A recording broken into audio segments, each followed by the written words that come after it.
Thank you for tuning in once again to his Vine and Fig Tree podcast. My name is Kurt Olson. I'm your host.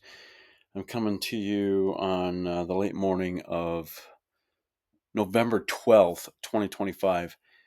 Um, and basically, I'm getting into two issues here this week. And one is a follow up to the column that I just wrote. Last Sunday, I wrote a column on the Tucker Carlson, Nick Fuentes interview in late October that to this very moment in time still has the world of right of center political activity still abuzz. And what's going on right now is we have a couple things that I saw yesterday. One is Steven Crowder. If you know who Steven Crowder is, he's one of these people, right of center. In fact, he's also gone on to college campuses and basically challenged kids to prove him wrong on some statement he was making. And he's basically inviting Tucker Carlson, Ben Shapiro, Mark Levin, and Candace Owens all on his show to have a debate, discussion, conversation, whatever they want to call it. That happened yesterday. Meanwhile, this is a legitimate. At a minimum, it's a feud, and some are going to the lengths of calling it a civil war. And the genesis of this is the Tucker Carlson interview of Nick Fuentes on October 27th. Two weeks ago, he interviewed a guy who is, uh, for all intents and purposes, it looks like Nick Fuentes is trying to gain ascendancy on the right in following the death of Charlie Kirk, following the murder of Charlie Kirk. And it's something where a guy who has a history of racism, anti-Semitism. He has a history with Holocaust denying. He has a history with misogyny. Um, this is a guy who's not a nice person, and frankly, I'd prefer to not have to be talking about him, because he's not worth our time. And as I stated in my column, the point of that column was this: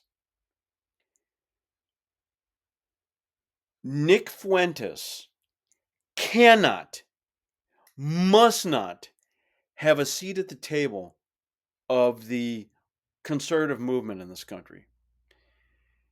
One of the many tenets of conservatism would be that people of every stripe, ethnicity, color, creed, there's value, worth, dignity with those people. And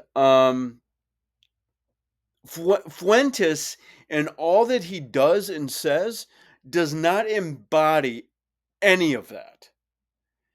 And that's why I'm of the opinion that we just ignore him and let him go away. But unfortunately, when Tucker Carlson interviews him, we now have people right of center that are talking about it. Ben Shapiro, about a week ago, a little over a week ago, just gave a occasionally profanity laced tirade of the whole situation. And if you're not familiar with Mark Levin is he's written some books. He has his own show that he hosts on Fox News. He is a guy who did some fill-in for Rush Limbaugh back in the day. When Rush was out for any number of purposes, vacation or health related things, There were times Mark Levin was a person who would step in and fill in on his show. And Mark Levin, no time for Tucker Carlson and Nick Fuentes right now. Meanwhile, Candace Owens, and frankly, I don't want to talk about this woman either. This lady is a grifter. This lady is someone who started out left of center and decided to head to the right, and she is a grifter, period. She is trying to profit off the conservative movement in this country, or whatever it resembles it in this country. And but there are people picking sides. And one time late last week, Megyn Kelly had one of her live interviews that she does. She interviewed Ben Shapiro. She then interviewed Tucker Carlson just to get a flavor for what's going on with this dispute. And Megyn Kelly, of course, worked with Tucker Carlson of Fox News, regards him as a friend. She can regard Tucker Carlson as a friend. She has every right to regard Tucker Carlson as a friend. But in the context of friendships, I would also hope that Megyn Kelly can say hard things to a friend and that person can willingly accept that kind of feedback. And after taking time to uh, ponder and digest and weigh it, go back and have a future conversation. And it would be nice if Megyn Kelly could at least confront um, Tucker Carlson about giving a very affable, friendly interview to Nick Fuentes. And that didn't happen. So what are some of the other issues going on here?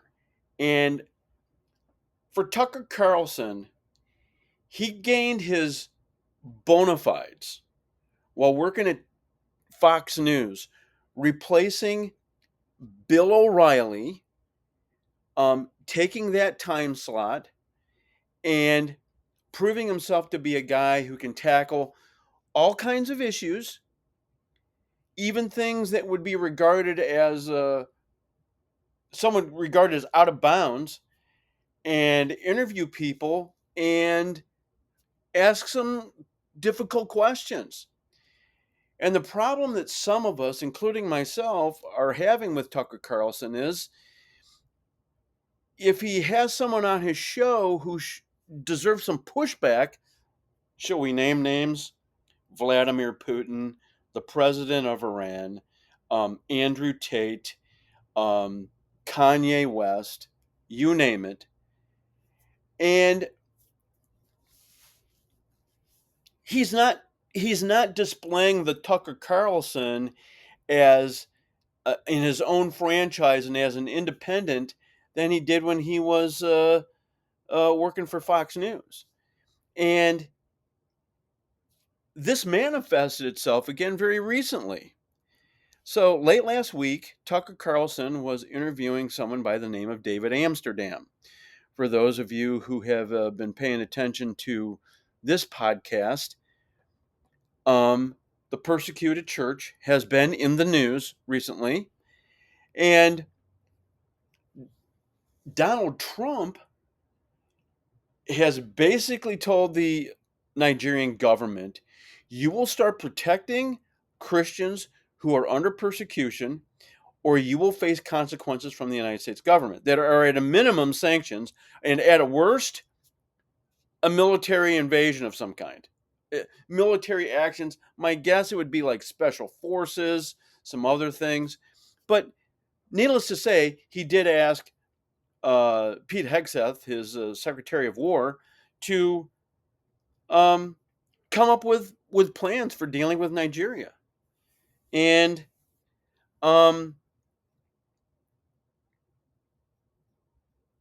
Tucker Carlson late last week has someone on his show by the name of David Amsterdam.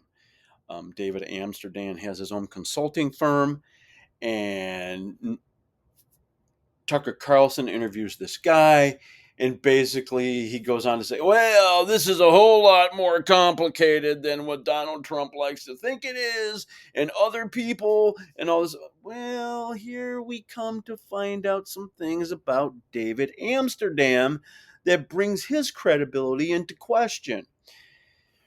I am going to link this in the description to the podcast because this is someone who on X did some digging on David Amsterdam.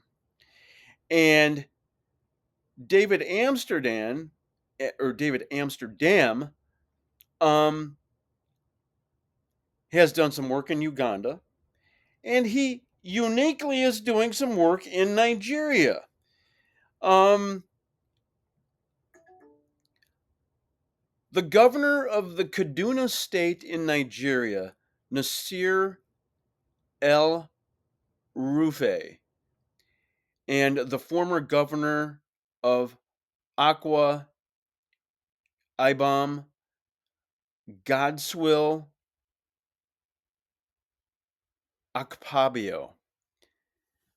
So David Amsterdam has done some work for some people in the very state in Nigeria where a lot of this activity of persecution of Christians is going on. Meanwhile, we have additional information that has come out about David Amsterdam, or my my bad. It's Robert Amsterdam, not David. My bad. Robert Amsterdam, and he's also done some work for Nicolas Maduro in Venezuela. So Tucker Carlson interviews a guy, Robert Amsterdam, who has his own consulting firm. And Robert Amsterdam is explaining to people how, well, the situation in Nigeria is a whole lot more complicated than people think it is. There's political things going on and all this other stuff. And Tucker Carlson is interviewing a guy who has specific conflicts of interest with some of the people involved in Nigeria. And he's also someone who has gotten paid by a communist in the Western Hemisphere, Nicolas Maduro. And a, a location present where we presently, only God knows what's happening next with the Venezuelans. We have been bombing a variety of drug boats in the Caribbean in recent weeks and months. And Donald Trump made statements just in the last week or two where, oh, yeah, our next step is to go on land. And I don't know what that is. I don't know what that looks like. And there's been no reporting yet on what that looks like. But we have this going on. And we're supposed to, people right of center, people who regard themselves as MAGA or conservatives, are supposed to give Tucker Carlson a lot of credibility because of his past gaining credibility and trust with us. And he's now on the Tucker Carlson show in his independent venture, and he's interviewing a guy who's got obvious conflicts connected to Nigeria. And we're supposed to somehow trust the word of Tucker Carlson? I'm not so sure that that is something that is a territory where we should be wandering into. And where I sit, Tucker Carlson has lost credibility with me. I am not listening to him anymore. And the times that he pops up with an interview like he did with Nick Fuentes is the only times I'm paying attention to him. Frankly, I think he's lost his way. I think he's obsessed with the Jews and Israel way too much. And I can sit here as a Christian in the United States of America who has been a supporter of Israel over time and realize in the same breath, two things can be true at the same time. I can support Israel for a variety of reasons. And I can also look at the Israeli government and realize, you know what? They're not flawless. They're not perfect. Why? Because Benjamin Netanyahu is a human being, and all the people in his cabinet are human beings, and human beings do make bad decisions at times. So just because you call yourself a supporter of Israel does not mean that you agree with everything that they do. And there is this fight going on for the soul of people who are right of center, who regard themselves as conservatives. And frankly, my definition of conservative and MAGA's definition of conservative are not the same thing. That's probably a completely different podcast. But Tucker Carlson is losing credibility with me, and I don't give him time anymore. And I would encourage people to be very discerning of what's going on with him at this time. And then meanwhile, and this is the second thing I want to bring to your attention, we had the election a week ago, and of course, Zoran Mamdani, elected mayor of New York City, he Muslim communist. And there is a guy who is very wealthy on the right, Peter Thiel. He has helped a variety of entities on the right. Said some things, and I'm going to bring that into context here in a second. Then, meanwhile, I've come across some things from a guy by the name of Rod Dreher. Some of you may have read a book by him that he has written, in the last 5, 6, 7 years, that's focused on how conservatives, I believe it's called the Benedict option, and how conservatives should respond in the current culture. And Rod Dreher was in Washington last weekend with his friend J.D. Vance, the vice president, and he had Viktor Orban, the president of Hungary, and some others in that party in tow. And they're sitting down and talking. And Rod Dreher is suggesting that a fairly significant number of people working right of center who are Gen Zers on Capitol Hill, that they are fond followers of Nick Fuentes. Now, I don't know if that's true or not. I can only go on the word that Rod Dreher is suggesting is reality. My gut tells me it's not anywhere as much as he thinks it is. But both Dreher and Peter Thiel make the same argument. Stick with me. The argument goes like this. If you are someone who is Gen Z, Zoomers, you were told when you were in high school, oh, you need to go get a college degree. You need to go get a college degree. You need to go get a college degree. And then you went to college and you got sticker shock based on the costs that are incurred with the cost of higher education. And if you are now out of college and you've been attempting to buy a house, you're getting sticker shock with that too.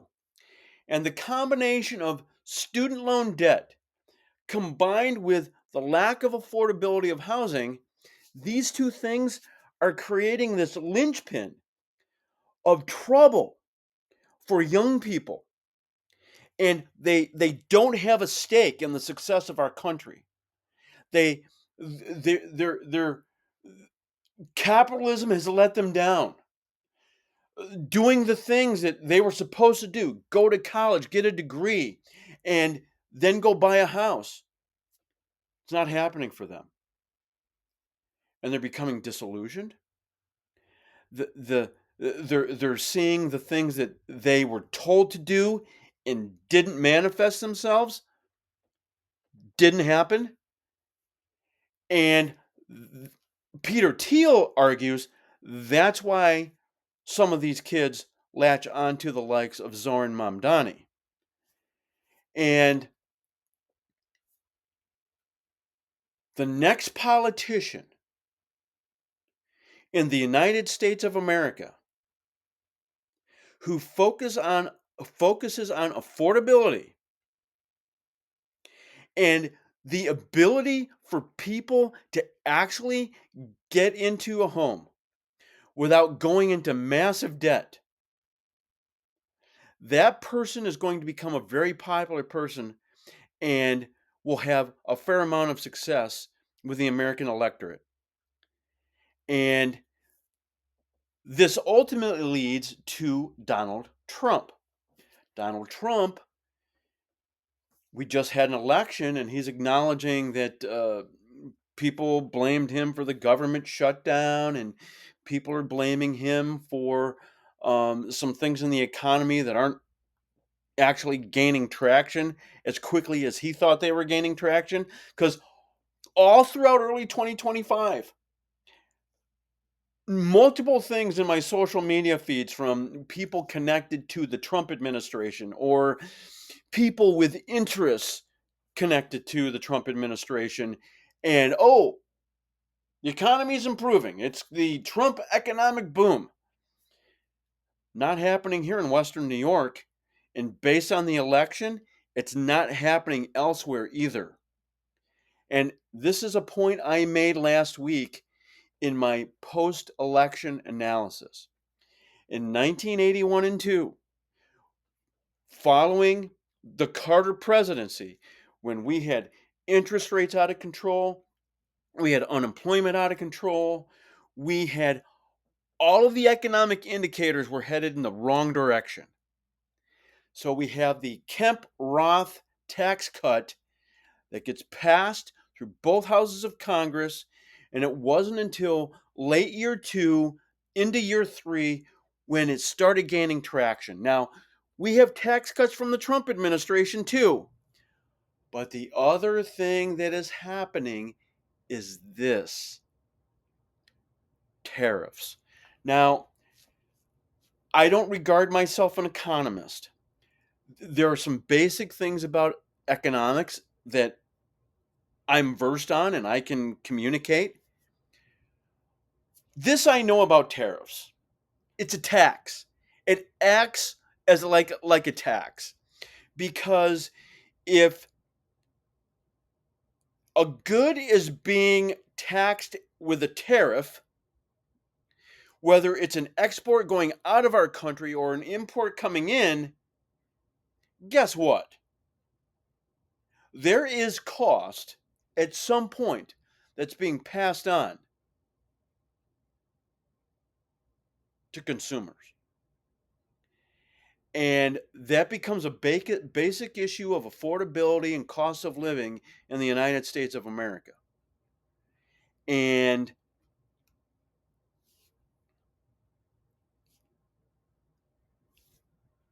Peter Thiel and Rod Dreher are keying in on these two things. And higher ed has been a problem in this country for a long time. The government has gotten more and more and more involved, and the cost of college has been going up and up and up. And I say this as a father who has a daughter at a private school, a private Christian university in Southwest Ohio. College is not cheap. College is not affordable for the average student. And with this, I'm going to end my comments here. If you are an average student in a high school in the United States of America, let's call yourself a B, C student. You took the ACT or the SAT and got very average grades. So you don't have numbers that are causing people to scream and throw all kinds of money at you for coming into their college. And when you get a bill from the institution wherever you are, especially if it's not a community college, you have a bill being tossed at you that is really expensive. And if you don't have a mom and dad who can just write a check and boom, it's done, it presents a challenge. And the numbers are showing more and more males are becoming disheartened with higher ed. And the trades are shooting. There are people landing in the trades, electrician, plumber, welding, variety of others. And there are kids that are realizing they can get a certification in a skill and use that as a career and make money and not go into thousands upon thousands upon thousands of dollars in debt. And when I say the words thousands, I'm not talking just 20 some. 20 some is at least tameable and is at least something that you can work off. No, I'm talking debt that's in the area of north of 50 grand, 70 grand. Some of these kids are leaving school with six-figure debt. It's the equivalent. It's the equivalent of the debt on a starter home.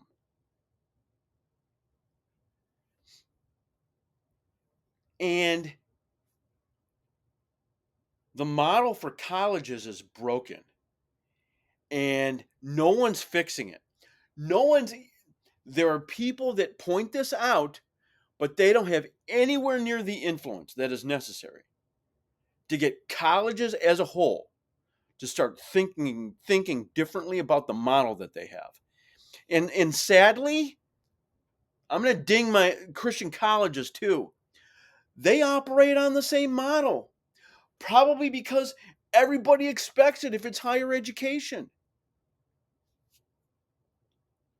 And we have young people who are Gen Z who are being launched into adulthood, some of them now in marriage, saddled with debt.